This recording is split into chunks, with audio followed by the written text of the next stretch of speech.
Hello again everyone, this is Dulu at Dulu's Reactions. Please do like, share and subscribe, and if you can make a contribution, please do so using the coffee link below. I did a video a bit earlier about my thoughts on the Iranian response to the surprise American and Israeli attack on it. I was recommended a video, I think done by the Wall Street Journal, about the missile issue, so it sort of follows on from what I was talking about earlier.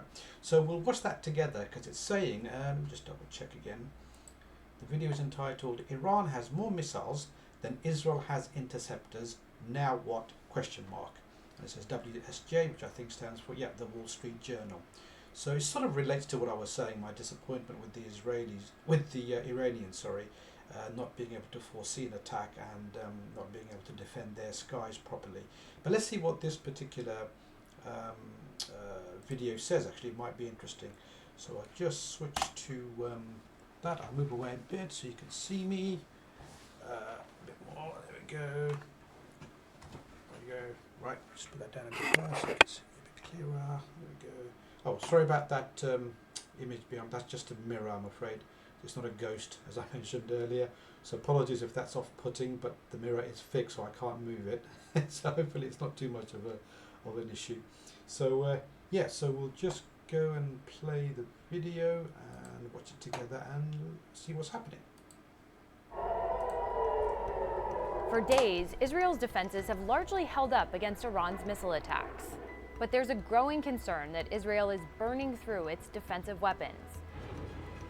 And its Arrow interceptors, which play a key role in taking out Iran's ballistic missiles, are in short supply, according to a U.S. official. The United States, which has been helping Israel shoot down threats, is also expending its munitions. The U.S. official and analysts familiar with the numbers say that Iran has more missiles than Israel and the U.S. have interceptors, raising concerns about Israel's ability to defend itself long term. To be honest, it's got America, but Israel has America behind it. So I don't think it's going to suffer too much. The Americans will do whatever they can to fight with the Israelis, because that's pretty much what they're doing, despite what they're saying. So I'm sure America will find a way for Israel to defend itself and go on the attack as well.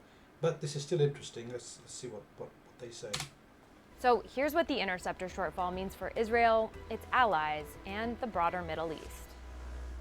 Israel uses different systems to provide a multi-layered defense of its airspace.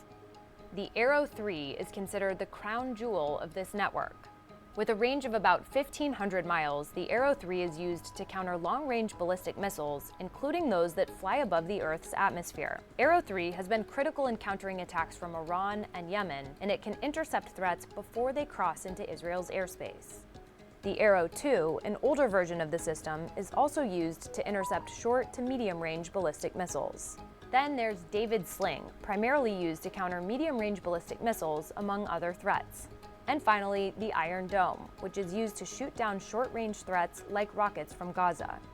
Experts say the Iron Dome is not playing a major role in this current conflict with Iran, and that the Arrow systems and David Sling have been key. Even though some missiles have slipped through, Israel's layered defense has proven to be extremely effective.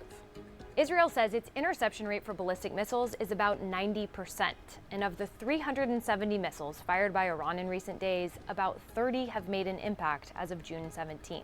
But as Tom Carrico, the director of the Missile Defense Project at CSIS, put it to me, the capability is not the question, it's the capacity that matters. And capacity could be a huge problem, because arrows play a key role in shooting down not just Iran's ballistic missiles, but also threats from Iranian proxy groups like the Houthis in Yemen.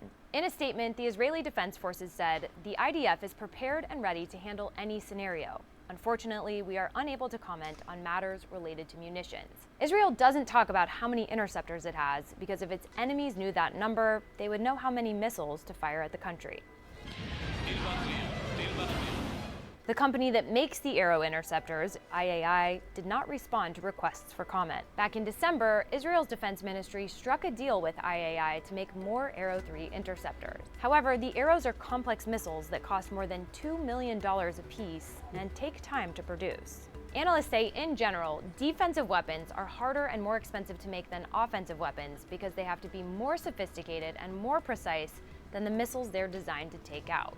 Plus, in some cases, you have to fire several interceptors in order to neutralize a missile. That's why Israel has been focused on taking out Iran's missile and drone capabilities on the ground during its aerial campaign.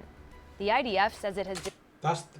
I made a video about that issue. The fact that the Israelis and the Americans have free reign over Iranian skies, and the fact that the Iranian leadership, for whatever reason, maybe there's some grand strategy and some master plan, who knows, we'll find out.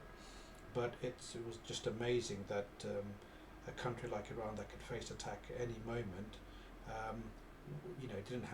didn't realize it needed to keep its airspace to itself and be able to defend its airspace. But there we go, apparently it can't. Dismantled more than 1/3 of Iran's missile launchers. But Iran has still been able to launch volleys of missiles at Israel. The United States, aware of Israel's interceptor capacity issues for months, has been augmenting the country's defenses. We are full of gratitude and thanks for the defensive systems that the United States has put in play. There's the ground-based THAAD system, which can intercept missiles inside or outside the atmosphere. And the U.S. has sent Navy ships into the region, which can counter missiles with SM-2, SM-3, and SM-6 interceptors. Plus, fighter jets can shoot down drones, missiles, and other threats.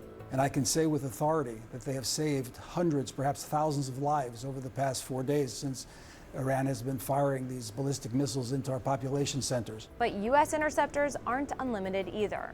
For example, defense documents show that the U.S. has only procured about 600 THAAD interceptors to date. So what does all of this mean for the current conflict in the Middle East? We're not looking for a ceasefire. I didn't say I was looking for a ceasefire. Remember, Iran cannot have a nuclear weapon. It's very simple. Analysts say that whatever happens, officials need to act fast to end the war because the U.S. and Israel can't afford to sit and intercept missiles for an extended period of time. To be honest though, and that's the end of the video, just going back to the camera. I mean, to be honest, we'll just move back here. I mean, America is it's a global superpower. I do love America, by the way, I have to admit, I have done for a long, long time. I think it's a great, great country, even if I don't agree with all their foreign policies. But hey, no country is perfect, right? But I'd rather have America than any other superpower in the world, to be honest. But yeah, I mean, America's behind Israel, always has been since the Second World War. I don't think Israel will run out of anything. The Americans will make sure of that and use their industrial might to support Israel. But that was a really interesting video. Good, to get some perspective as to what's going on. Who knows what's really going on? But yeah, that was quite informative. Hope you enjoyed watching it as well, and hopefully the war will end and there will be a negotiated settlement. And because who wants Third World War, right? Because this is a tinderbox and it could get lots of other players into the action, and then the world has had it really. So thank you for watching. Be safe wherever you are in the world. This is Dulu at Dulu's Reactions. Please do like, share and subscribe, and if you can make a contribution, please do so to the coffee link below. Stay safe everyone. Bye for now.